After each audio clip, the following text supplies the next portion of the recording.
Hi, my name's Janella McIntyre, and I'd like to welcome you to a brief introduction to difficult conversations being held on Zoom. My background is in social psychology. I worked for a number of years at the Shallow Military Family Resource Center, and I've been training for about 25 years. My company, which is called Partners in Discovery, is a Brandon-based organization with myself as trainer and one other person as our office manager. This short video clip will give you an idea of what it is like to attend a difficult conversations Zoom workshop. I am using Zoom as the platform has improved significantly over the past few months. It has increased security and lots of options for us to engage. So just to let you know at the beginning that workshop participants will not be listening to my reading PowerPoints for a few hours. What we will be doing is taking a look at the material piece by piece, as well as having an opportunity to work in small groups, to participate in polls, as well as question and answers and chats. So we have a lot of options with Zoom to ensure that it is as participatory in nature as possible. My goal for facilitating this workshop is to ensure that attendees have the same information as well as close to possible the same experience remotely as they would have face to face.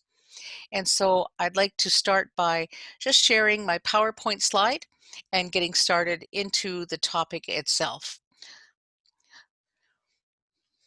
So with Zoom, I'm sure as you may know, the participants will see my PowerPoint and I will be speaking to some of the pieces of information on the PowerPoint slides. I will stop at various points for us to practice some of the skills as well as have some conversations, ask questions. During the entire PowerPoint presentation, as I mentioned, it will be broken up. But while I'm giving some information, there'll be a chat box open so that people can say, hold on or go slower or go faster.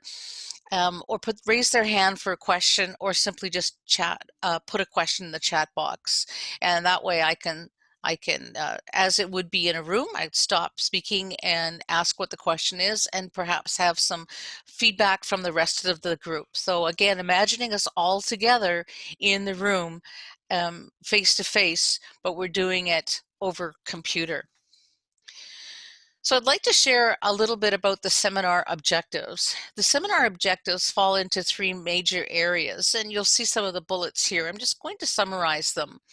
It's to understand the nature of a difficult conversation, what makes difficult conversations difficult, as well as giving feedback in a difficult conversation and practicing some of the other strategies that are required to navigate a difficult conversation successfully. Part of those skills involve understanding the impact of stress, our reactions, and our triggers that we may have within a difficult conversation. Because if it was easy, it'd be easy, but it's not. So it's difficult. It means it's difficult for you bringing that forward, or at least anticipating difficulties, perhaps in the sense of defensiveness with an individual.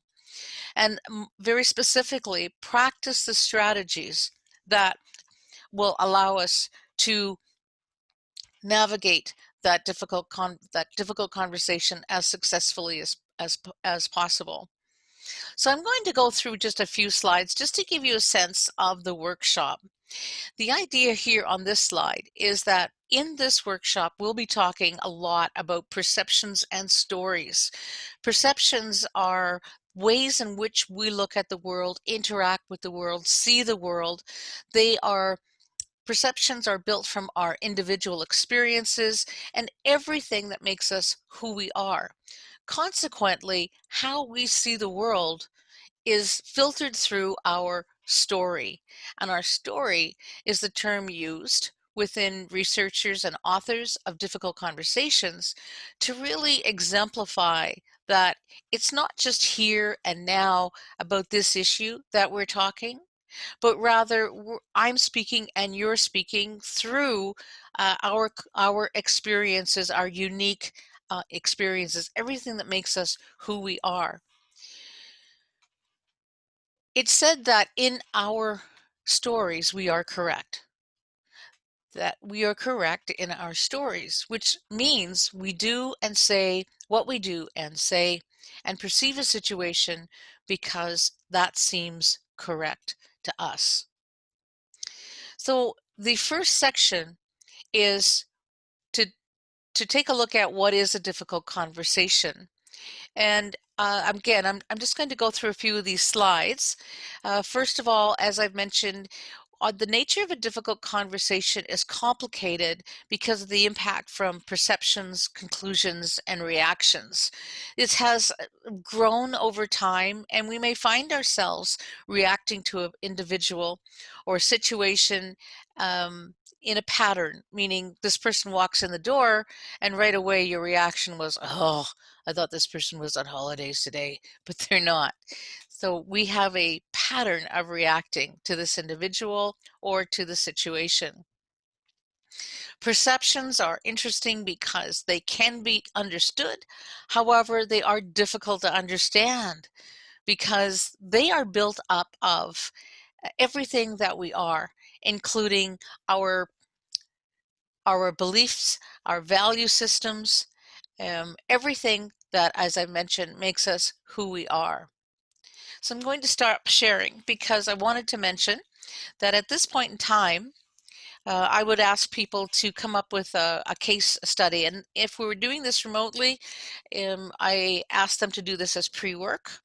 That would be to think of a difficult situation that they have had or anticipate having, and to think about what made it difficult for them. So I have a series of questions that I would ask as pre-work for a person to fill out so that they have a situation that they can apply the material to. Now, everything is kept confidential, and a person does not need to share anything about a difficult situation that they are not comfortable doing. And so they can apply it to a real situation or to a fictitious situation, or simply discuss how they might apply it in the real world. And again, they would be working with one or two other individuals in Zoom small groups, and then come back as a group, and we'll discuss the findings. So I'm going to share my screen again, and I'm just going to bring up the last slide of the introduction section.